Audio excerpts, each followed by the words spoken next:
This week, we're going to talk about which cigars you should bring with you when you travel. There's 3 different criteria that I have and use as a guide for when I choose cigars that I'm going to be traveling with, especially if, there's a limited selection. So Joe and I will talk about that, as well as do our Stogies of the week. And as such, I was traveling. I shared some cigars with friends, got a chance to smoke some new and interesting stuff. So stay tuned. This is the Stogie Geeks Show.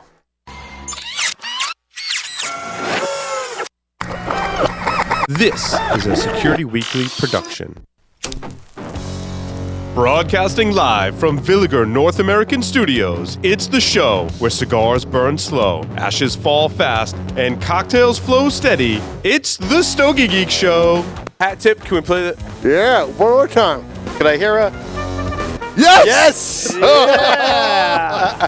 Enjoy the dirt. Guests and friends here in studio, including a regular cast of characters, Mr. Joe Hollywood to my right. How are you? That's awesome. Joe D's here. Rain Man's here. What's going on, Joe D? Roundtable discussions.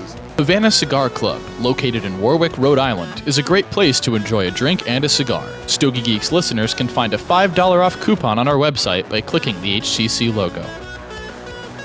Welcome, everyone, to the Stogie Geek Show. I'm your host, Paul Asadorian, joined here in studio by Mr. Joe Hollywood. What's going on, Joe Hollywood? How are you? Good. How's everything going? Hey, it's going fantastic, man. Just coming, off the heels of a great trip, a great security conference that I went to, where cigars were very prominent as part of the culture. Actually, it was in Louisville, Kentucky, and it's a very much a. We actually give away more Stogie Geek stickers at that. Wow, that monitor is freaking out behind us. Did you see that? It's all freaked out. It's got some gremlins in it. But anyway, it was in Louisville, Kentucky.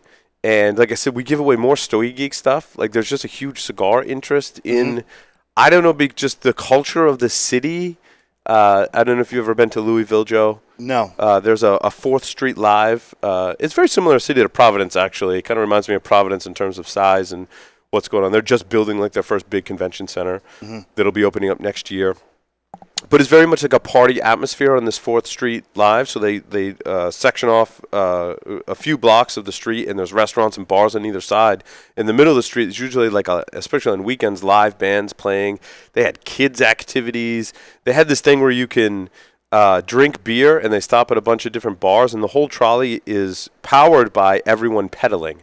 Oh, cool. On the thing. Yeah. And so they go around all these different bars, and you drink, all different beers, and you pedal around the city. So it's actually so this is my probably 7th year in a row going to Louisville for a conference. At first it was a different conference. Now it's been DerbyCon. I only missed one last year. But you can see the city kind of growing and having a lot more things to do. The Louisville Slugger thing is down the street, their factory. I actually bought a bat that was for charity. They did an artist drew some stuff on a bat.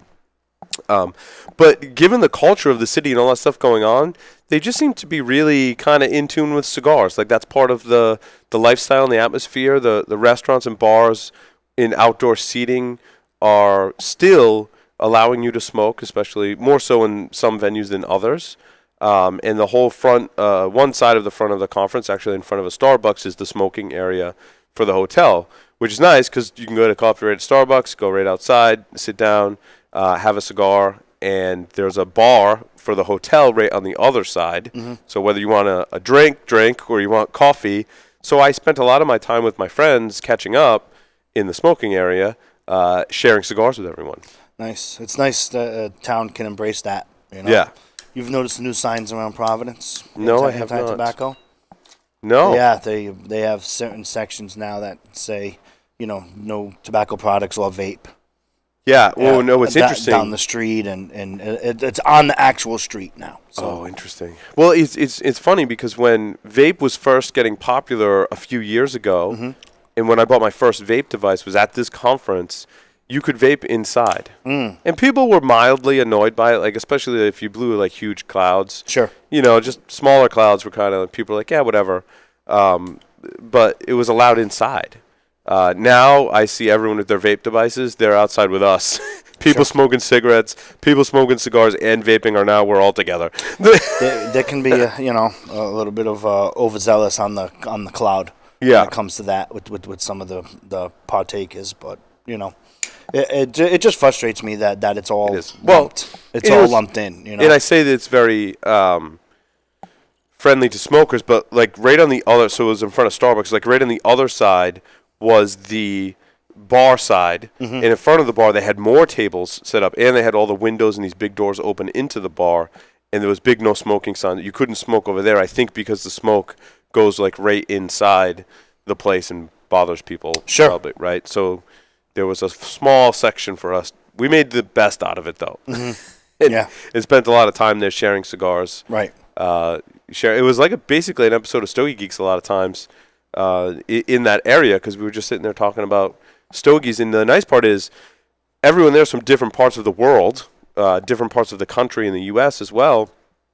And so we all have access to different cigars, and we're all sharing different cigars. I actually got a chance, we'll talk about it, I smoked some an LFD that I had not smoked yet, which was a re-release that my friend picked up for me. There's a Bourbon Raw. It used to be Maker's Mark. Now it's called Bourbon Raw, and they do have like a humidor and cigar events there, and you can smoke right out front. They encourage that, actually. They have the most bourbon I've ever seen available in a restaurant. There's actually like a separate part of the cocktail menu that is 2 full gigantic pages of just bourbon. And you can do bourbon flights and pick which bourbons and how many. He's like, you can do 3, you can do 5, you can do 6. He's like, it's a half a pour for each one. He's like, you can custom. He's like, tell me what you want. So I picked like 4 different ones. Right. I'm a huge fan of Jefferson's. The Jefferson's Reserve, very, very good. And reasonably priced. Jefferson's Ocean was like their Cadillac high-end Scotch but bourbon version of. It's like $20 to $30 a glass at a restaurant. I ran up a significant bar bill a couple nights. That can I was happen. like, got the bill. Whoa! Especially on travel. That can happen. Yeah. So I got to get a hold of some Jefferson's Ocean. I really like it. If our listeners are into bourbon and pairings with cigars, by all means, weigh in. I was just in the bourbon Mecca, capital of the world. Sure. Yeah. In Kentucky, so there was any bourbon cocktail you could want.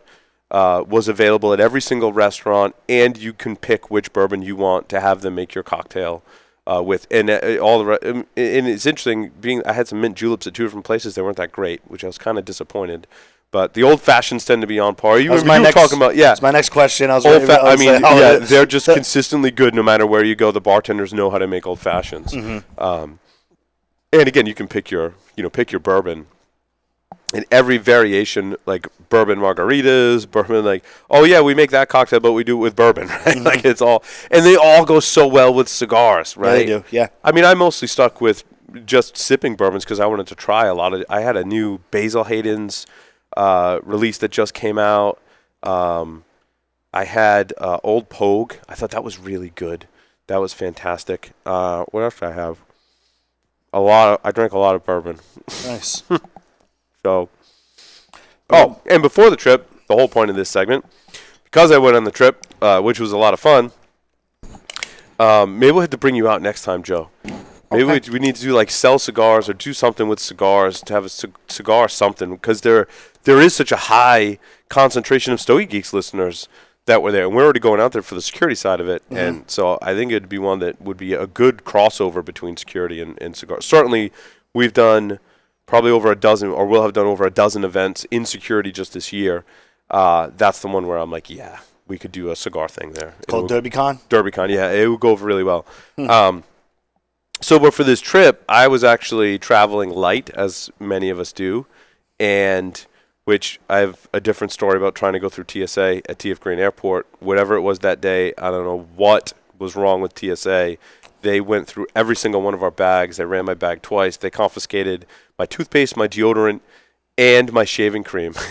Was that in your carry-on? Yeah, because we didn't check any bags. Oh, yeah. So they took everything. No, that's a no-no. It was like even if it was like close, like it was 3.4 ounces is the limit or something. And she's like, that's 3.8. I have to confiscate your deodorant. I'm like, really? I'm really going to. Anyway.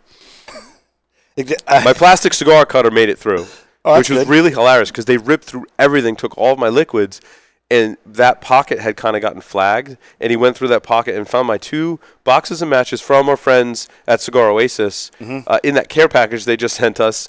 They sent me 3 huge boxes of long wooden matches, which thank you for that because I used them the entire weekend, and they worked fantastic. But back in there was my little plastic cutter that I think they sent us as well. It's just a little cheap free cutter, which is always what I travel. I never travel with my nice cutter just in case TSA wants to take it. So I never carry any of my nice stuff with me. So I did the matches, the cutter, and my cigar scissors were on my keychain. They completely missed those.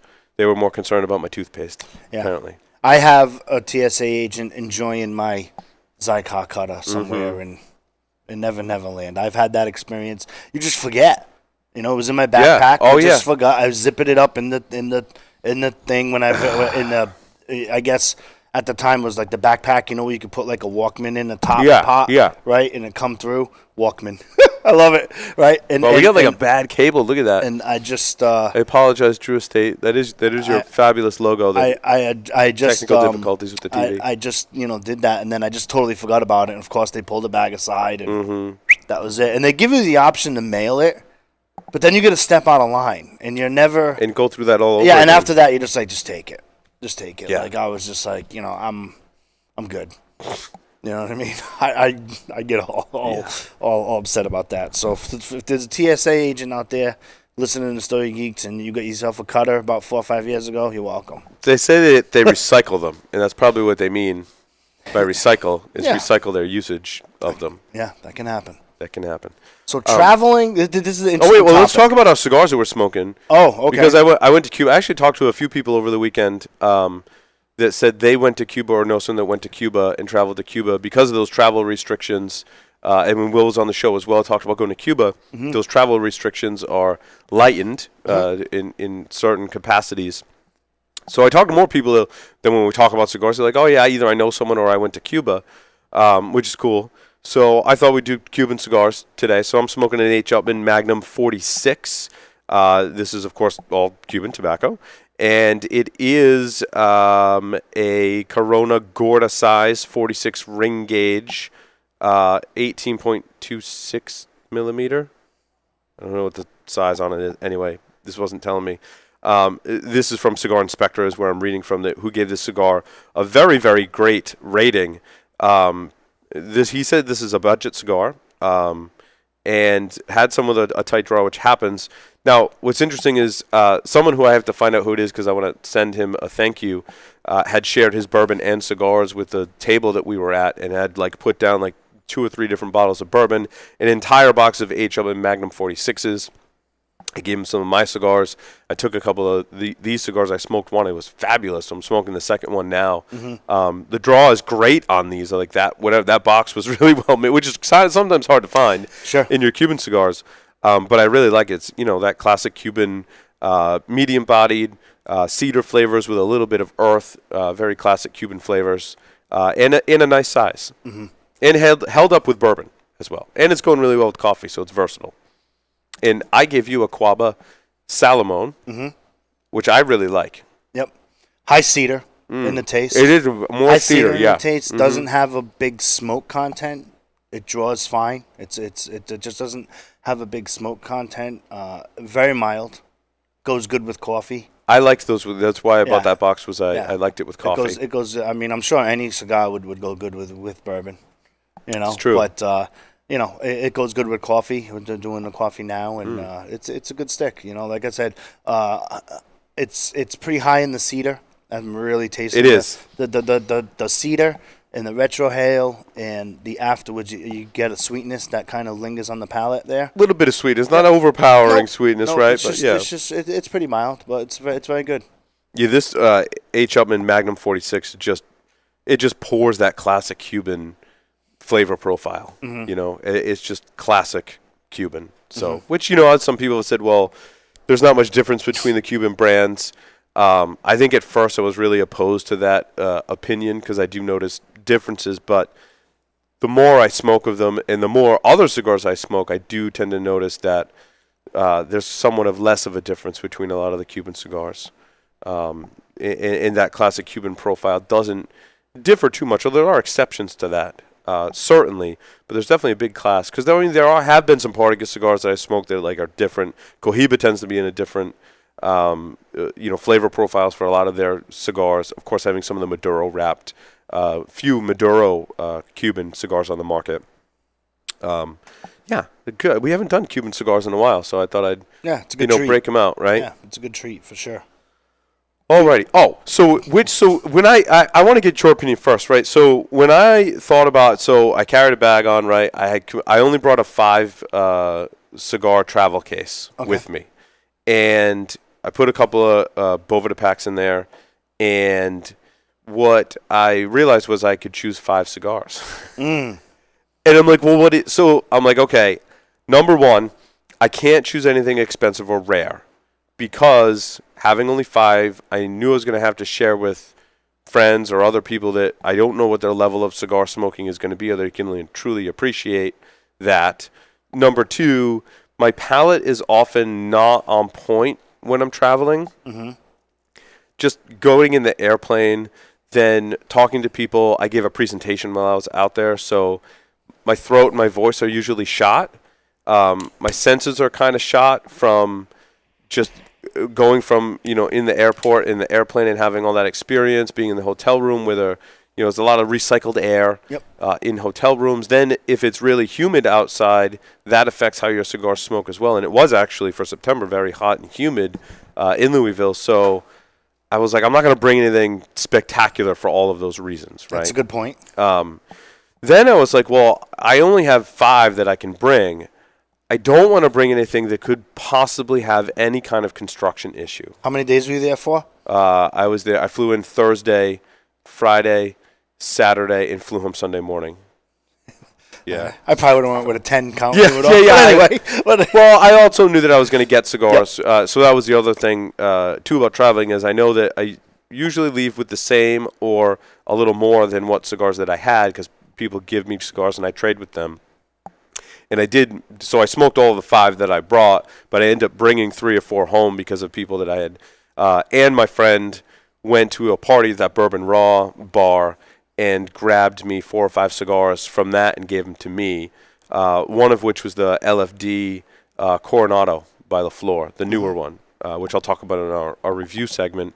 So I had 3 or 4 of those kicking around, which made room in my travel, case.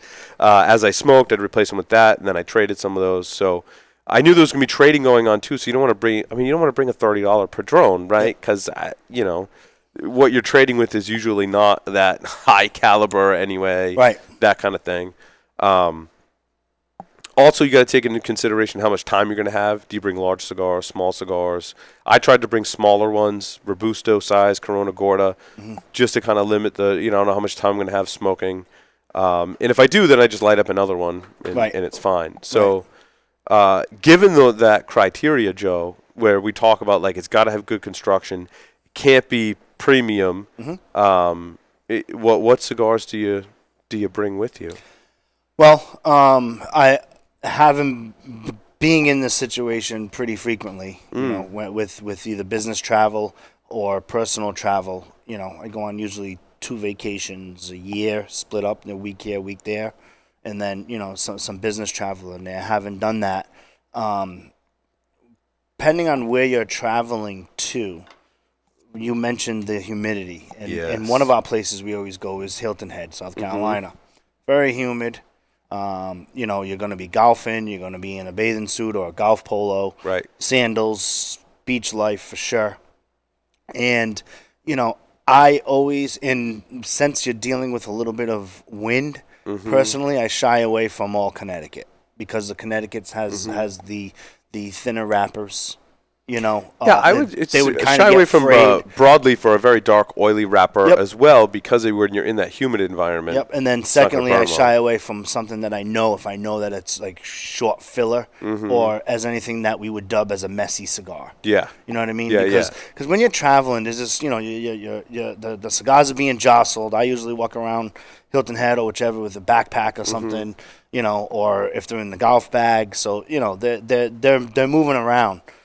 That's another reason not to bring expensive or rare cigars as well. It's a good point because the temperature and humidity are going to fluctuate all over the place. Absolutely. They're going to get thrown around in your bag. You're constantly going in and out of your travel humidor. They might get damaged. Yeah, you're going in and out of your backpack for your wallet, or you're buying things, or a towel, sunscreen, anything. So, they're really moving around a lot as opposed to, being comfortable and just sitting and at the right temperature. I know sometimes I get wrapper damage too just because I'm in and out of the travel case itself. Yeah, so, well that being said, right? First thing I make sure that is the ones that are wrapped in cellophane. So I that's a good point. I keep the cellophane there. That helps with temperature, humidity, as well as getting damaged in travel. Those there. Also, if you ever get jammed up, if you're trading with someone, you put the ones that aren't cellophane in your humidor, especially if you only have like a 5. And then you take, you take the cellophane, you put them up. Beach towel works perfect. Done that. Any of the coolers you can get, like at the Piggly Wiggly, it's a grocery store chain down there. Right. There's a flap where you can put your wallet. They actually make these coolers for Hilton Head. They fit a 6-pack. Right, and you can put 2. What are those? The little bottles? Packs. No. Oh. The little bottles. Yeah. 750 milliliters. Right. Goes right on top, zips up perfectly, but then it bulges out, perfect for a wallet and 2 cigars. Just so you know. And then I usually hop on my island bike, and then I'm rolling around. But all kidding aside, I make sure that I try to keep them in the cellophane. And I always try to do something no bigger than a Toro, because of the time. Because there's nothing worse than when, say you go with us, we go with 30 people, and 10 of them smoke cigars. And one night you go out with 15 people or 20 people. Right. And then, you only have time for a Robusto because, the non-smokers don't understand anything over 45 minutes. Okay, it's time to go to the next thing. The next attraction, or you're always on the move. Wait, So when I do a bunch of Robustos. Yeah, when I go to Vegas, I'll bring nicer cigars sometimes, knowing that I'll be in a lounge environment at some point because I know where I'm going to be in Vegas and that there are lounges there. Yep. But same thing size-wise. If I do a ski trip, gotta do Robusto. It's 20 degrees out. Exactly. It's 20 degrees out. Yeah, sure. Maybe you get a hot tub or whatever. But it's just short, quick, enjoyable. When I say quick, 35, 40 minutes, enjoyable type stuff. As far as the brands, week after you talk, we can get into to some of those brands. But that's the criteria that I initially searched for. It's got to be portable. It's got to be a cigar that I know I will enjoy within that 45-minute time frame. A cigar that I like. Always bring a couple of bangers for the people who you gotta. Who don't. You don't like to make anyone upset by that, but there are people that are gonna be in that environment and maybe smoke less than half of it and put it out. Yep, happens all the time. I did bring a cigar that I think is probably a little higher on the price point than what we talked about, but a La Aurora Ruby Preferido. Now you could put that in the tube. Mine was actually out of the tube, and you got a little nick on the wrapper, right? It's like, damn it! But that's a great cigar for this environment. It's to speak to strength. I don't like to bring in anything too strong or too mild either, right? Because my palate's kind of shot because I've been talking to everyone and all the reasons I mentioned, but also when I'm at a conference, for example. Or when you're on vacation or wherever you're traveling, you have a tougher time planning eating a meal before you're smoking. Your opportunity to smoke maybe won't coincide with you having eaten a meal.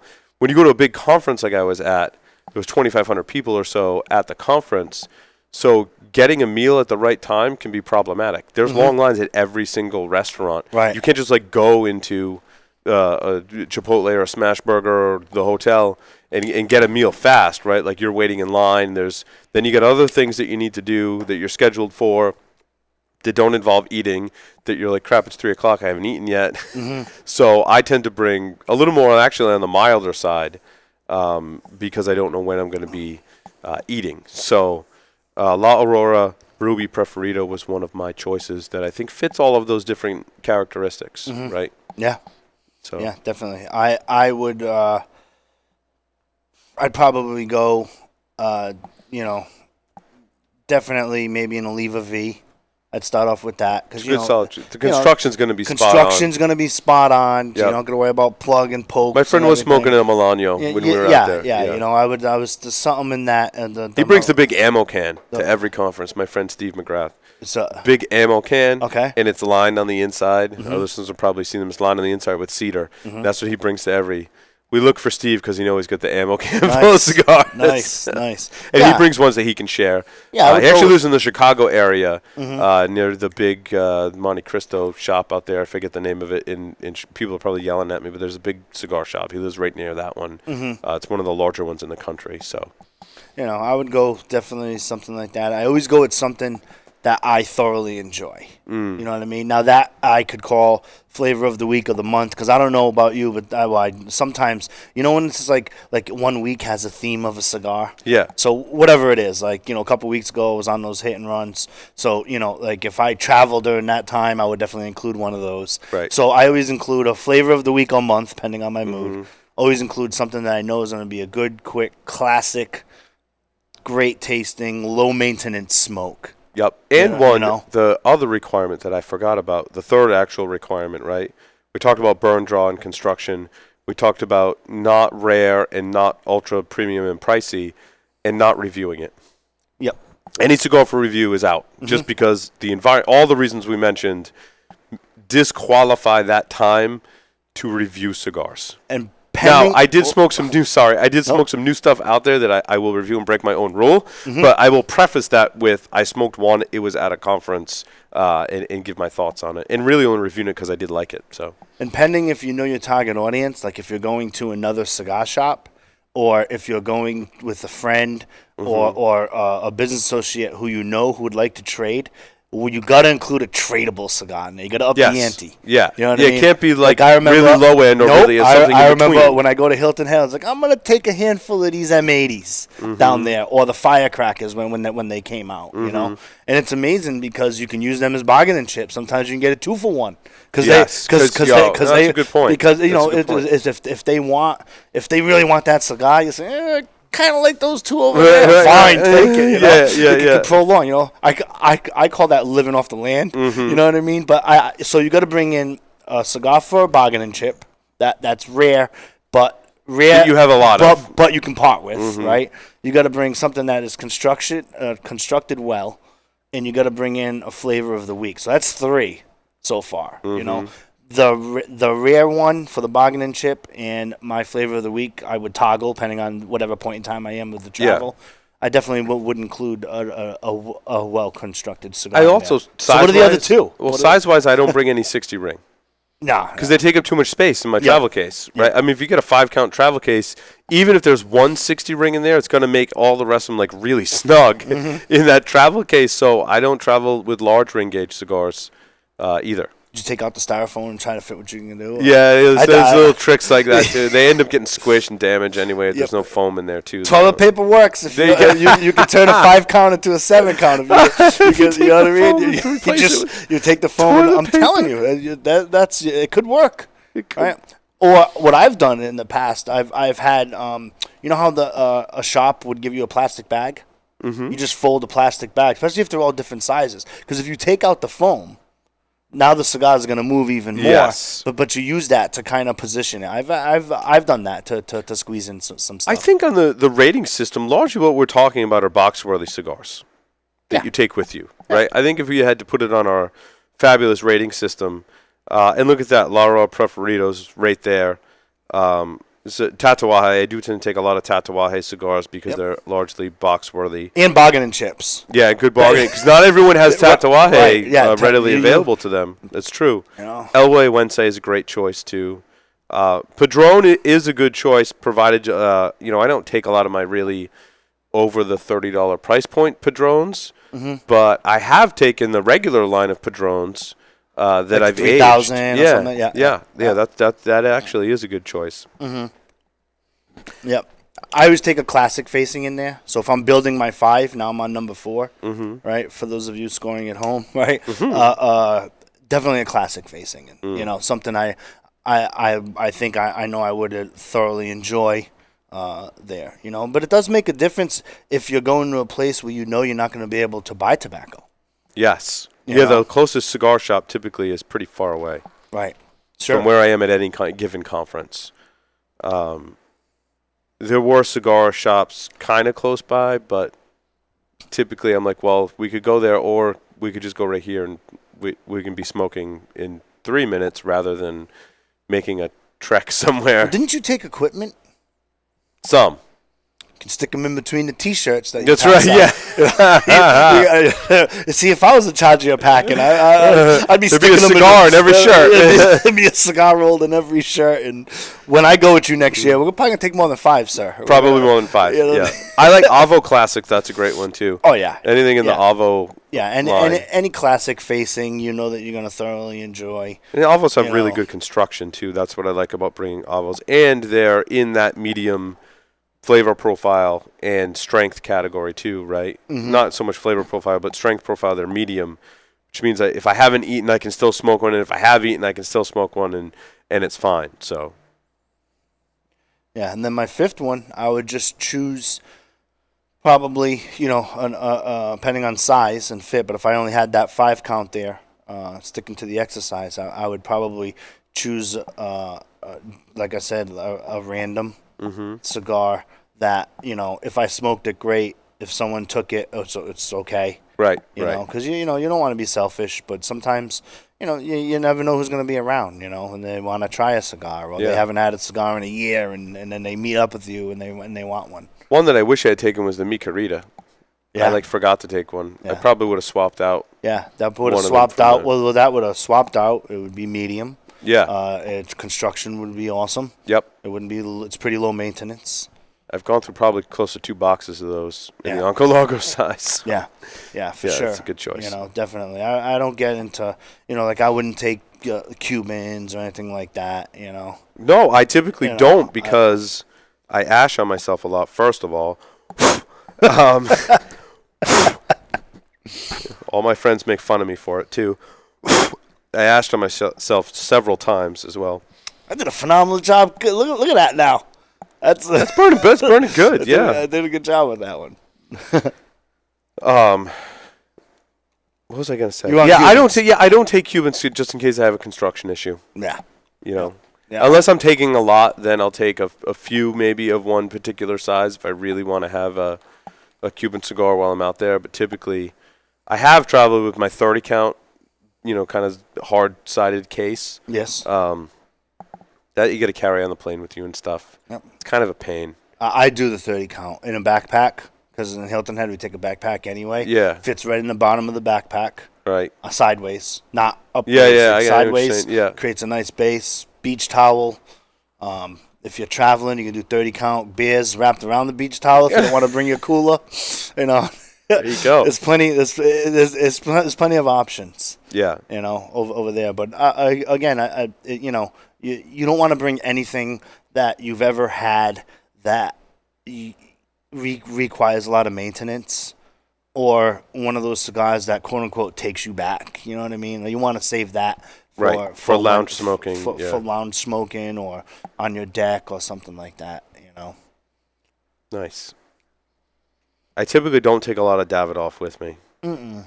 I have, but probably based on our advice, you probably shouldn't. I would take the Nicaraguan series. Yeah, I would take the Davidoff Nicaraguan series. It's good. It's tightly packed. It's. You're gonna get good construction with the Davidoff. I've never had a construction issue. It's a little higher end on the price point, not something that necessarily you want to trade with, depending on what the trade is. Oh, no one's getting it. And you don't want to give a Davidoff to someone unless they're really someone that truly appreciates premium hand rolled cigars. So, but they tend to be a little pricey for me to want to bring with me on a trip. Mm-hmm. So there's nothing worse than when you travel and you just don't have access to premium cigars, but you have the time. See, for me, it's either one or the other.